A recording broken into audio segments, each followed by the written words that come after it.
So the Joaquin Phoenix Joker movie is going to be out pretty soon, and it looks like it's going to be excellent, and all the people who have seen it so far seem to just be slathering with praise and high regards. And yet, nearly from the get-go, there's been this rumbling of paranoia from a lot of people about how this movie is going to somehow inspire violence, inspire future shooters, or inspire some sort of domestic terror kind of thing. The Joker's been around with us for a long time, before this Joaquin Phoenix movie has come out, and there's always been this substrata of edgy youth that have been attracted to the Joker. I remember when I was in junior high, and the first Tim Burton Batman movie came out, and there was like a lot of popularity back then over the Jack Nicholson Joker amongst the more, hard-edged kind of kids my age. And even then, when I was at that age, I thought it was kind of an odd person to emulate. And then obviously all the years later, after the Heath Ledger performance of the Joker in the Dark Knight trilogy, there was an awful lot of cosplayers and people were very enamored with that performance. And to a degree, there was a lot of early assumptions, because of him having dyed his hair orange and stuff, that James Holmes, the guy who shot up the Century 16 Theater in Aurora, that he himself was kind of trying to act like he was the Joker and go shoot up a Batman movie. And speaking of which, I've heard there's been some statements from some of the family of the victims of the Century 16 shooting, which was at the opening premiere of Dark Knight Rises, that, they're a little cautious and worried about the tone that this movie's setting and the whole, what might it inspire? And of course, then there's the infamous clickbait articles going around about how Joaquin Phoenix stormed out of an interview after he was asked about whether or not he's worried that his performance is going to inspire people. A lot of paranoia over a character that's been around in our culture and popular in our culture as a dark, murderous character. So, why the sudden paranoia? Is it just Trump fever? No one's been flipping out over Jared Leto's Joker or anything like that. There's something particular about this Joaquin Phoenix one. And what I think it is that there's a strong tinge of guilty conscience behind a lot of this paranoia and hand-wringing over the message this poor movie's going to send to the little kids. It's because it's portraying an origin of Joker, and it's putting Joker in a sympathetic light in order to be able to follow along.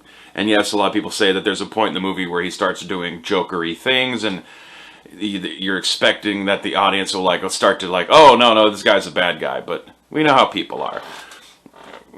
As a civilization, we love making heroes out of the criminals and people who would normally be considered renegades and bad guys if one was of a lawful good persuasion.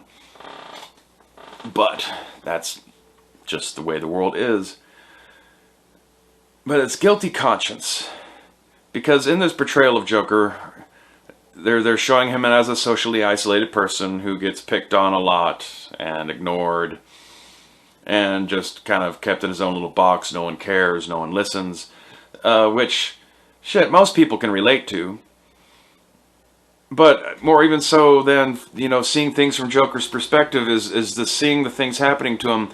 I think we recognize it. When you see the trailer, you recognize the world that the Joker's living in, because that it's very much the world we ourselves live in and that we all contribute to. I think the real thing that unsettles people about this movie, underneath it all, is no one wants to have to be faced with the fact that when it comes to the people who do snap and go on murder sprees, blaming it on their social isolation. Well, whose fault is it that they're socially isolated?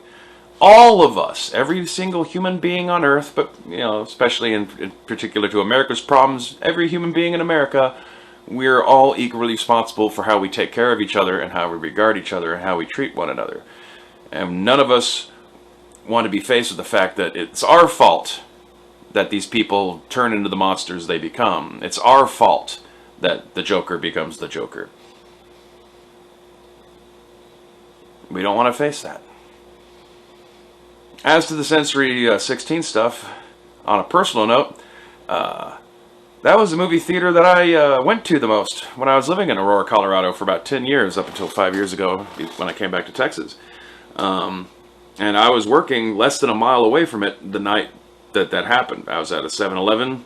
We ended up being the closest 7-Eleven to there that was allowed to stay open, though there's one a little bit closer to it, but the FBI shut it down.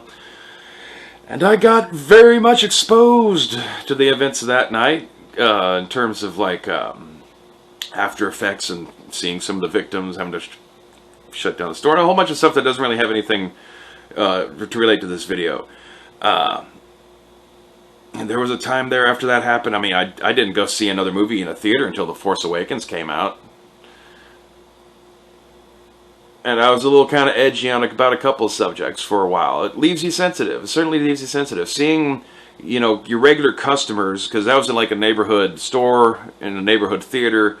So a lot of my regulars who also lived around there went to that theater a lot, and some of my regulars had people that were caught up in that. And particular memory stands out as a guy showing me a picture of his wife that he took on his cell phone of her in the hospital, and her leg basically looked like what you'd expect a great white shark attack to look like. It was just like meat dripping off bone. I've had arguments with Sandy Hook deniers, you know, over the fact that, like, look, I don't have to have been there to know it happened. I was exposed to this other shooting incident, and it was real, so I can extrapolate that this other one is probably real too. So, anyway, that has nothing to do with the Joker. I seriously, like, yeah, people are saying, like, they're going to be worried that this movie's going to inspire some shooter to, like, put on some clown makeup and go out and do his deed in the name of Jokerdom. And then even if he did, is that really this movie's fault? Is Heath Ledger responsible for James Holmes? Because he dyed his hair orange before he went and shot up The Dark Knight Rises?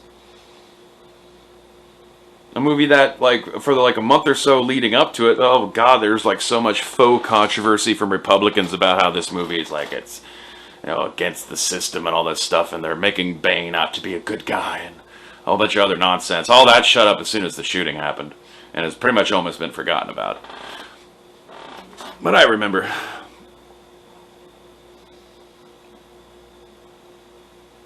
If you're looking for who to blame for the ailments of American society, it's you, assuming that the person watching that is American, and everyone. We are all contributing, each in our own little way. All of us. And it's up to us to change our ways. So, fat chance of that happening, I guess. Hit like and subscribe.